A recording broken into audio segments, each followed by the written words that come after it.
But unfortunately, I've seen many people think that their vibrations are all right, they are all right, and whatever they are receiving on their vibrations is first class.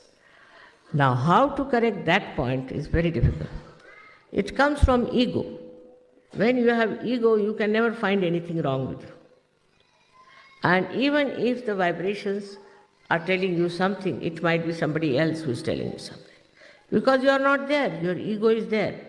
And your ego is just spoiling you and teaching you things which normally you would see clearly that I am doing something wrong. I should not have done it. In this process of correction and improvement, when you indulge, you should see, are you getting subtler or grosser? That is the best way to judge. Now I have seen people who go on judging on small things like vibrations, whether this vibration are all right or not in this tree, or on these flowers, or on this land. All kinds of material things they want to see the vibrations. But for what are you seeing the vibration? You are seeing vibration because some sort of a material gain. You think that if you check the vibrations and the vibrations are all right, then we are quite safe. We will not lose this, we will not lose that.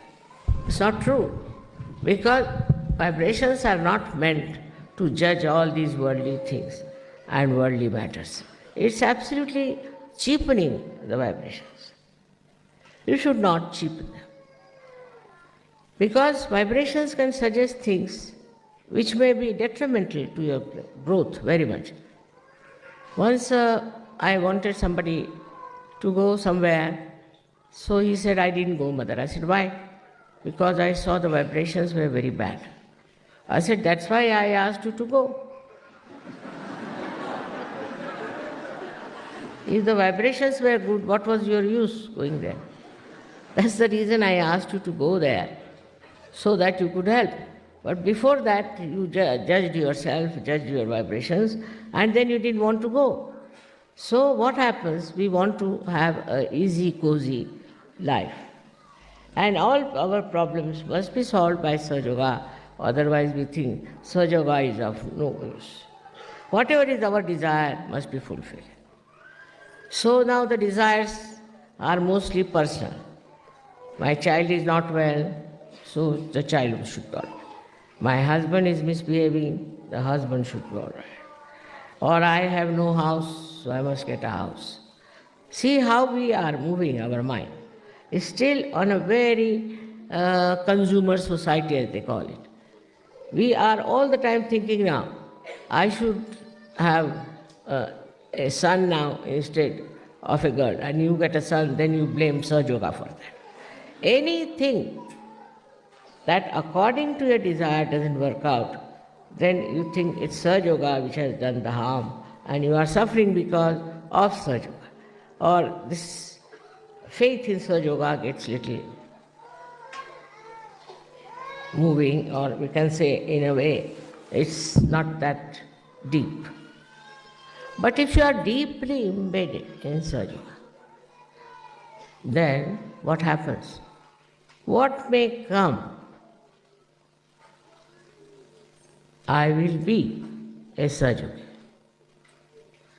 Supposing somebody dies. Normally in Sahaja, it's difficult for people to die also, I must tell you. Even if they want to die, they can't die. It's the Parama Chaitanya which decides for you. But supposing you take up a position like that, still you must know that that wish may not be fulfilled. If that is not fulfilled, then you feel disturbed and you think, what's wrong?